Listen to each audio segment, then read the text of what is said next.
If someone asked you about your home in Spanish, how could you reply as a beginner? How do you say things like, I live in a house, my apartment is small, I live with my family, or I live with a roommate? By the end of this episode, you'll be able to describe your home in Spanish. Vamos, Spanglish amigos. Let's get started. Welcome to Spanglish Friends, the podcast for true beginner Spanish learners. Hola amigos, I'm Val, your experienced Spanish teacher and co-host from Venezuela. And I'm Em, your Australian co-host who's been learning Spanish for 10 years. We'll help you get confident listening and speaking beginner Spanish with content you can actually use in real-life conversations. Subscribe wherever you listen to podcasts and follow us on socials at Spanglish_Friends. Let's get started. Comencemos. Hola, Spanglish Friends. Muy buenos días. Bienvenidos, amigos. Welcome to episode 46, nuestro episodio 46. Today, we're continuing on from our last episode, episode 45, where we were talking about how to describe where you live in Spanish. But this time, we're taking it a step further to talk about how do you describe your home in Español. Exactamente. Last episode, you learned how to describe the place where you live, such as the city, or how to describe the weather, and even give your own opinion. It is beautiful, old, small, etc. That's right. But today we're zooming in a little closer, talking about your actual home, your house, your apartment, and the people that you live with. Exactamente. We are answering 3 important questions. And they include, firstly, how do you say where you live? For example, I live in a house or I live in an apartment. Secondly, how do you describe your home using the verb ser, to be, with phrases like it's big, it's small, or it's cozy? And third, how do you say who you live with in Spanish?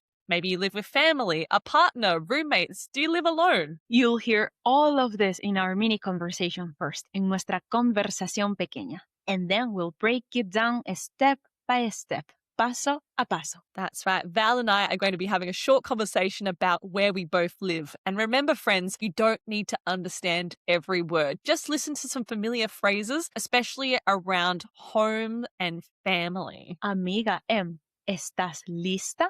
Are you ready? Sí, estoy lista. Vamos, and comencemos.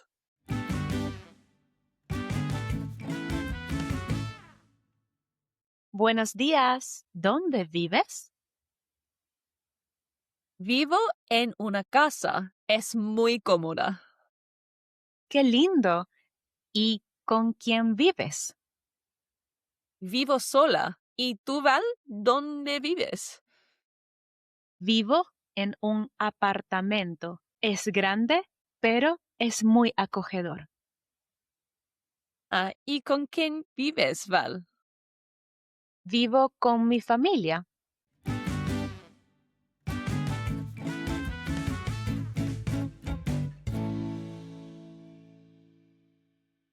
Genial, amigos. What you just heard was a simple conversation about someone's home, what type of home they live in, what it's like, and who they live with. Yes, and this is exactly the kind of Spanish you'll start to be able to use in real life conversations. So let's slow everything down first and break it into easy, beginner-friendly pieces. Firstly, by discussing, how do you say where you live? For example, do you live in a house or an apartment? We're going to reuse a sentence structure which you already learnt in previous episodes, which is vivo en, meaning I live in. To talk about your home, you can say that you live in, for example, a house. Vivo en una casa. Again, using this structure vivo en, I live in. Vivo en un apartamento.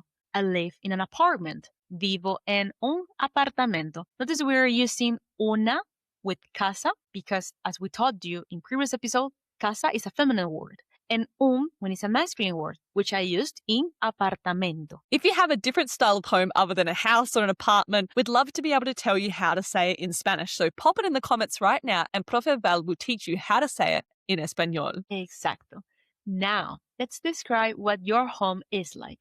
For this, we use the verb ser, okay, which is part of our verb to be, if we translate it to English. The form you'll use is es, which means it is. So a very useful structure you can use as a beginner is mi casa es plus an adjective. Remember, adjective is our describing word to describe the house. Or you can say mi apartamento es plus the adjective. Let's revisit some common beginner adjectives and some new ones, some common ones that we already learned before, and new ones you can now add in your to build. Yes, so we have things like big, which is es grande, small, es pequeña or pequeño, and a new word today is cozy, which Val and I used in our mini conversation, which is acogedora or acogedor, depending if it's masculine or feminine. Let me give you one example with a feminine word. Since casa is a feminine word meaning house, we say mi casa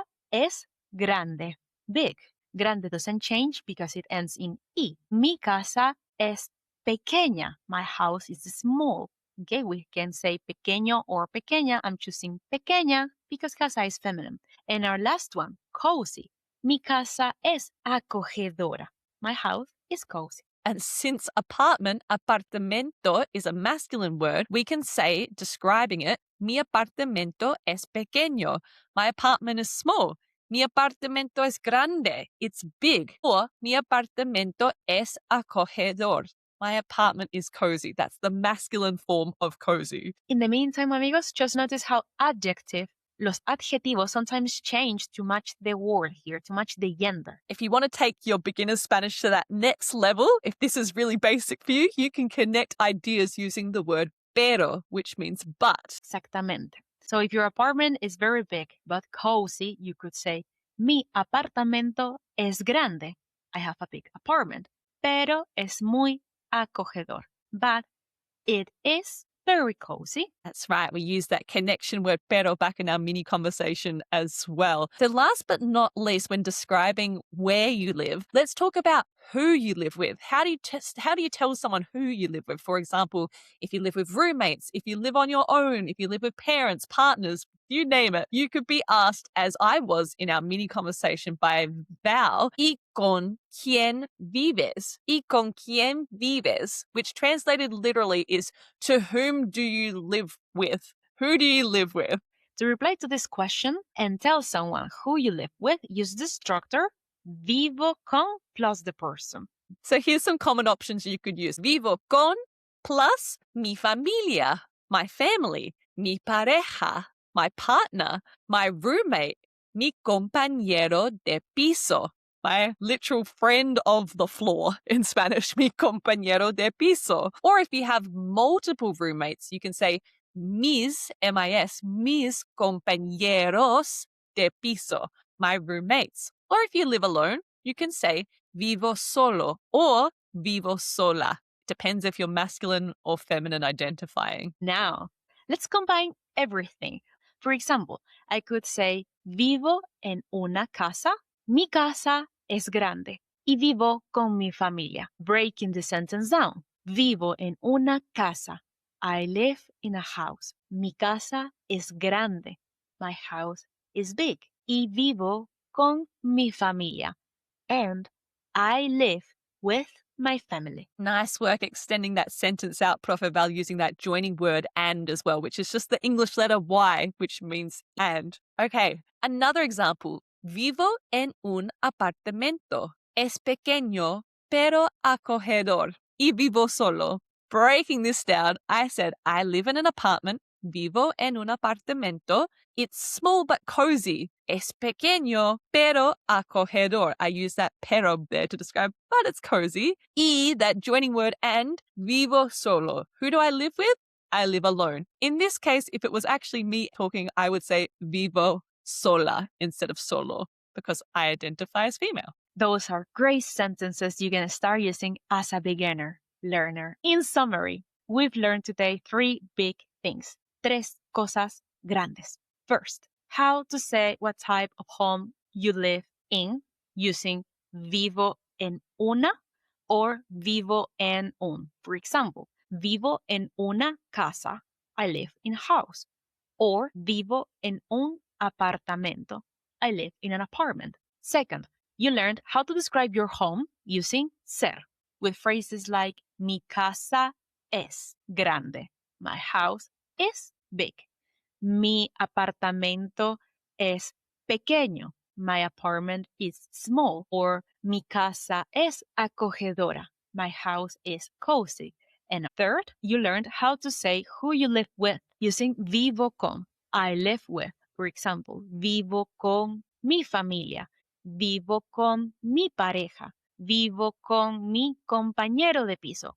Or if you live alone, you can say vivo solo or vivo sola. These are exactly the tools you can use right now to answer today's reto de la semana, our challenge of the week. Head to the comments and tell us right now a description of your home en español. Puedes empezar con, you can start with vivo en, and then add a casa or an apartamento, and finish with who you live with. Vivo con, and you can add the person there. Just one little sentence is perfect. Don't overthink it. Post your answers in the comments or send us a DM on Instagram.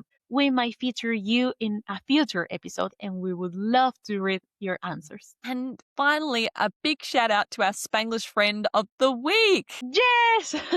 This one goes to Samuelito, who commented on episode 43. And he said, I've just spent the last 2 weeks listening to every episode of the podcast. Looking forward to the episodes during the year ahead. Wow. That is so awesome, little Sam. You're a super fan. Thank you for being part of our awesome community. Excelente trabajo hoy, amigos. Amazing, excellent work today, Spanglish Friends. And remember, as always, practice makes progress, not perfection. Keep going. And next week, spoiler alert, love is in the air. Do, do, do, do, do. Love is in the It's Valentine's Day. So we're going to be talking all about love in Spanish, being able to say thank you to the people that you love, your friends, your family. Talk about if you're going on a little romantic date for Valentine's Day, what your plans are. We're so excited to talk all about love next week in Spanish. Nos vemos. Ciao, ciao. Thanks for listening to Spanglish Friends. We're both so proud of the time you're investing to level up your Spanish skills.